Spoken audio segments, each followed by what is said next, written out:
అందరికీ నమస్కారాలు. ఈరోజు వివిజి గ్రూప్ వీక్షిస్తున్న ప్రేక్షకులకు స్వాగతం, సుస్వాగతం. ముఖ్యంగా మనము ఒక చిన్న విషయము మరియు పెద్ద విషయాన్ని గురించి మాట్లాడుకుందాం. చాలామంది మన గ్రామాల్లో చూస్తుంటాం.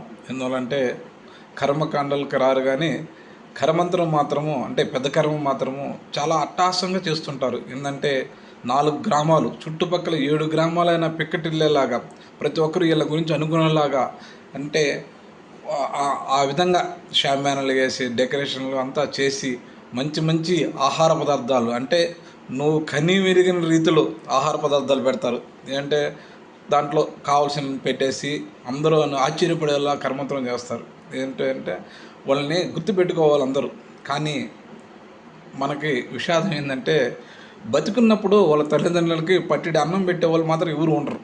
అంటే వాళ్ళు విదేశాల్లో ఉంటారు, వాళ్ళ బాబు చూసుకోవడానికి ఏదైనా పని మనిషిని పెడతారు, లేదు ఇంకొకరిని పెడతారు, అంటే చూడటానికి. వీళ్ళందరూ విదేశాల్లో ఉంటారు, అమెరికా, లండన్ పోయి ఉంటారు. కానీ వాళ్ళ నాన్నకి ఆప్యాయతగా గ్లాసు మంచినీళ్ళు కూడా ఇవ్వలేరు. ఏంటంటే నాకు తీరిక లేదనన్నా, నేను రాలేను అని చెప్తూ ఉంటారు ప్రతి ఒక్కరు. ఆ విధంగా లాస్ట్కి చనిపోయినప్పుడు కూడా చివరికి రారనమాట.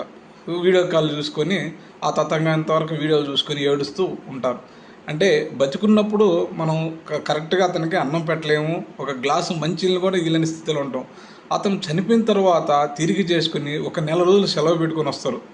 వచ్చి అంటే చుట్టుపక్కల గ్రామాలు పిక్కటిల్లేలాగా అతని కర్మకాండలు చేసి వెళ్ళిపోతుంటారు. ఏది న్యాయం? బతుకున్నప్పుడు గ్లాసు మంచినీళ్ళు ఇచ్చి కొద్దిగా అన్నం పెట్టడం మేలా, లేదు ఆప్యాయతగా మాట్లాడటం మేలా, అంతా చనిపోయిన తర్వాత గ్రాండ్గా కర్మంతరాలు చేయటం ఎలా అనేది మీరు ఆలోచించుకోవాలి.